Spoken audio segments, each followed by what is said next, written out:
Okay, welcome back to the channel, folks. So as you can see, we have a very large box on the table today. And what is in this box?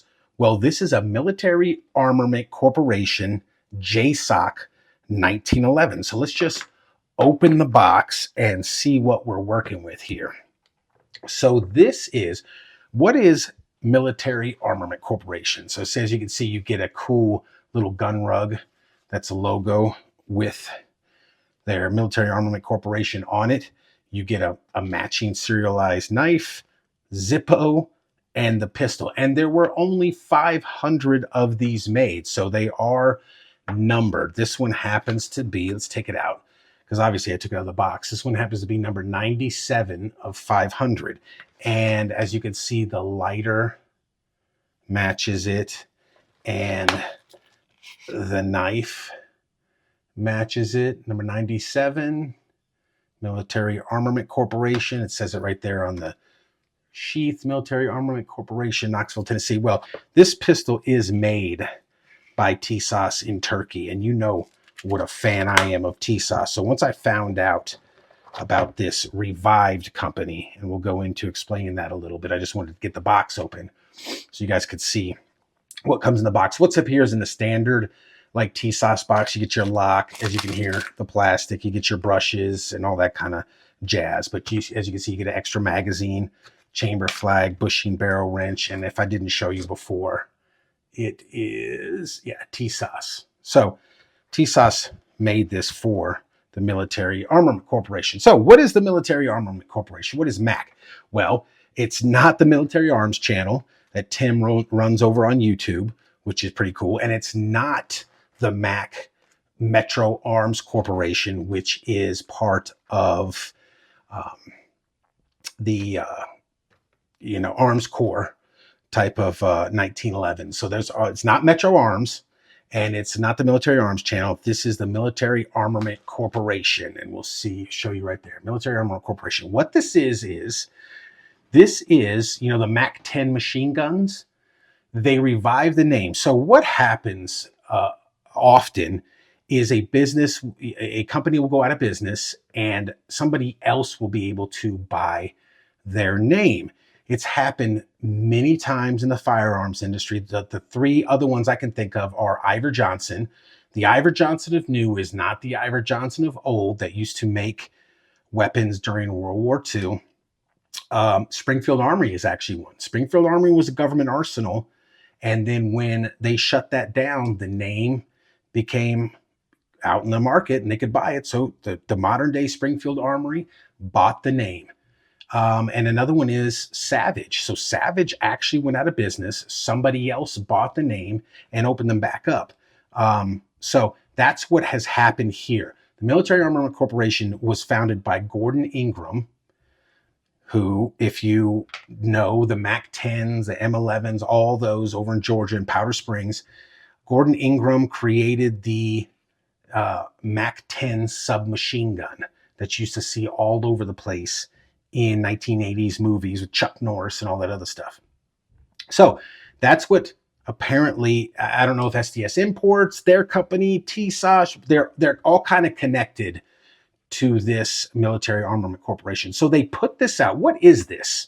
Let's get into what this is. This is their homage, really, to the 1980s and 90s JSOC 1911. So what JSOC stands for is Joint Special Operations Command. If I can get it out, Joint Special Operations Command. And what happened was the Spec Ops guys from the 80s and 90s didn't want the Beretta. So they have some leeway to pick what type of pistols they want. And a lot of them went with a 1911. So what would typically happen was they would pull 1911s out of old stock 1911s out of inventory that were around since World War II, the Korean War, the 1970s, whatever. They pull them out of old government inventories and then update them. They would customize them. And sometimes I watched this really cool video of, I cannot remember the channel. I'm sorry. I'll try to put the description, put it in the description below, where he talked about they even did this in the early 2000s, in the start of the Iraq War. A lot of spec ops guys wanted 1911s. They pulled them out of the government arsenal, and some of them sent them off to be customized at their own dime. You know, they paid for it themselves to get gunsmiths to add better sights and beaver tails and stuff like that. So that's basically what they did in the 80s and 90s. Is they would take the old 1911s out of inventory, send them off to gunsmiths, and this is a representation. This is not exactly what every gunsmith would do to them. There was different variations. They varied widely, apparently, from my research. But this is a representation of what that pistol, what certain people might do to their custom, or their 1911 that they got from the government, send it off to get some upgrades and stuff like that. Hence the forward. If you notice, this rear sight does not come all the way to the back, which is basically how they are nowadays. They come all the way to the back. But I think they found out, I think the Delta guys and some of the Spec Ops guys found out that if it's all the way to the back, you get it caught on stuff and knock it off. This gives it a little bit of a, guard back there. So they went with the brass bead front sight, which is very cool. They went with extended mag release, mag pops right out, of course. These very cool Military Armament Corporation branded wooden grips, which are fantastic. The mag well, there's no movement in it. If you see my Colt video, it's ridiculous. That's not, the skeletonized trigger. These are all upgrades. And to my understanding, this is kind of the, like I said before, homage. That's why this looks like the way it does, just a standard, it looks like a standard 1911 slide that they did a few things to. They put the MAC branding on their Military Armament Corporation logo right there. These are LPA adjustable rear sights set forward, as I said before, which is, I think, a very cool touch. They lowered and flared the ejection port, but it's kind of a flare like some of the early days when they first started doing this type of stuff. It's not as big as like what you might see on today's pistols, which is very cool. I dig that. Skeletonized trigger, checkered front strap, checkered mainspring housing with the attached mag well and funnel, extended ambidextrous thumb safeties on there, beaver tail with the memory bump. It's fantastic. The spring pressure on there. This is a very cool gun. This has I think it's 11. I think it's an 11 degree is what I read. 11 degree target crown on the barrel. So super cool. If you notice this right here, look at that. That is blended in. It's curved and blended in with the slide. I believe, don't quote me on this because there's not a lot of info out here on this firearm, but I believe this comes out of like Tisas's custom shop or their higher end. It's been hand fitted and all that kind of stuff. More care has been taken to put this together than their standard pistols, and their standard pistols are fantastic. I am a big fan of Tisas, but trigger is awesome on this thing. I mean, it's very nice. Everything is blended beautifully in the back. Titanium firing pin there. I mean, this has a QPQ, which I don't know what that stands for, but QPQ Tenifer finish on it. It's just retro as hell. If you're an old guy like I am, say, I was born in the 70s. So I grew up in the 80s and 90s during like Panama and the operations, Gothic Serpent and Operation Just Cause and all these. This is a representation or an homage of what some of the spec op guys might be carrying. And I think they did a fantastic job. And the presentation in this box with the two mags, the matching knife that matches the number of the pistol, matching Zippo, all that kind of package, it's fantastic. It's beautiful. So let's go over my standard 1911, which if you've seen my videos before, you probably get bored of it, but I'm going to go through it anyway. It's just some of the checks I do on 1911s. So let's start with the barrel this time. So we're going to push down on the barrel. Absolutely no movement. That checks, if you don't know, that checks how well the lugs, because a 1911 barrel has locking lugs on the top that match into locking lugs right here on the slide. That's what locks up. Then when it fires, it drops down and unlocks.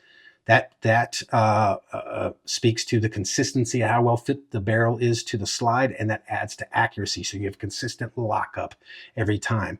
If you do not and you get movement, then you're not going to have consistent lockup, and the accuracy will suffer.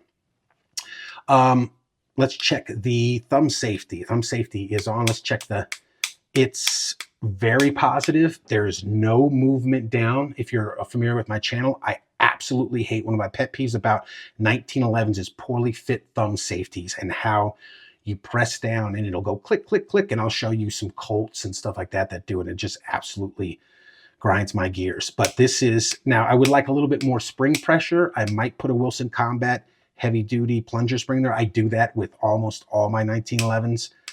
But this is not, that's not to say this is not good. This is very positive. All right, let's test the thumb safety, make sure it works. So you grip the grip safety here, pull the trigger with the thumb safety engaged. Some thumb safety engaged, does not drop. Put it down, does drop. So the thumb safety is operational. Now, we're leaving the thumb safety off and the grip safety not engaged. Let's check that. Okay, it does not fire. Now, let's check engagement. How much do you have to push it in before? You want around 50%. That is very adequate. And guys, I know you can't test it on screen, but man, this is it. Some of these, there's not a lot of movement. Some of these, the spring tension will not be very good, and the fit is not very good, and it'll rattle around. Colt.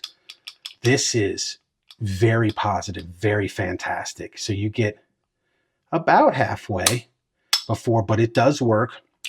Now we also want to press in on the hammer as hard as we can and see if it falls. It does not. Now, again, I've said that before. That usually happens in competition guns when you want, like, some people will get 1.5 pound, 2 pound triggers, and the more you fire them, there's not a lot of sear engagement with the hammer, and it'll wear out quickly and you'll start doubling. Usually with factory guns, if you leave them alone, that doesn't happen. So this is a super, let's look down there. The barrel's kind of that matte stainless, which I dig a lot. And look at the feed ramp is nicely polished.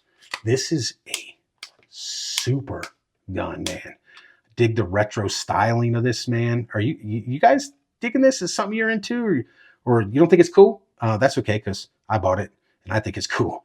But let me move this box and stuff out of the way. Let's get a weight and a trigger pull, and then we'll take this out to the range and we'll see how she functions, see how accurate she is, and then we'll close the video out. But let me move this box out the way. Let me set this down right here. You know what I'm gonna do? Hold on. Let me set this to the side. I'm gonna bust out my Military Armament Corporation. Let me set that right there. Towel. Oh, let me grab a mag. I forgot to grab the mag. There's the mag right there. And let's just take a look at that for a minute. Super cool, man. That's cool. All right, so let's get a weight on this bad boy.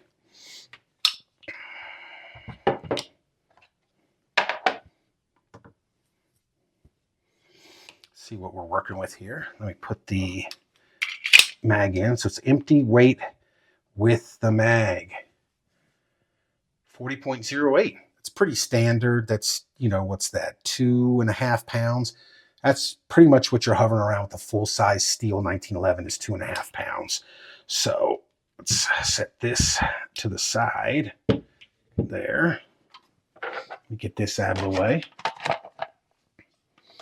Turn it off. Let's get this cheapo trigger pull gauge and see what we're working with in that department. All right, it's ready to go. Let's see. 5 pounds on the money. You got to understand something about 1911 triggers. You can have a 5 pound 540, and let's try the third one. You can have a 5 pound trigger 414. So it's probably right around 5. If you average them, it'd probably be about right around 5. And something with the 1911 trigger, you can have a 5 pound trigger, but if it's super crisp, it's a very nice trigger. So as long as it's done well, 5 pounds is not a bad trigger at all. On this one, there's a little bit of take up, just a little bit like your standard 1911, and then it just breaks like glass. They did a fantastic job on this pistol. So you know what? Let's take this Military Armament Corporation JSOC 1911 out to the range and see how she performs. All right, guys, range portion. So we are out here with the Military Armament Corporation JSOC 1911. Got some steel out there at 15 yards. We got 8 rounds of blue bullets reloads. These are the first shots fired at her. So let's see how she shoots, man. Hopefully it is good. Might have to adjust the sights. You never know. So far, so good.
All right, accuracy portion.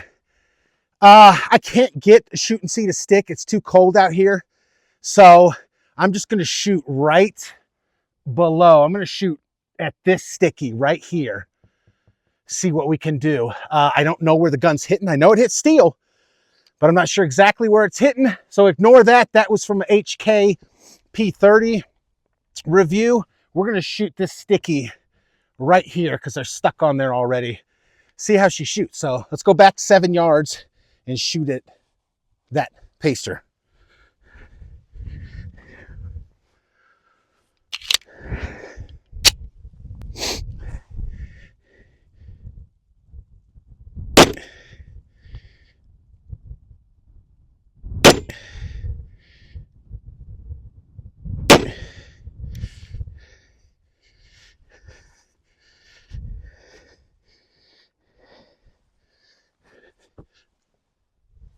All right, not bad. 2 in there.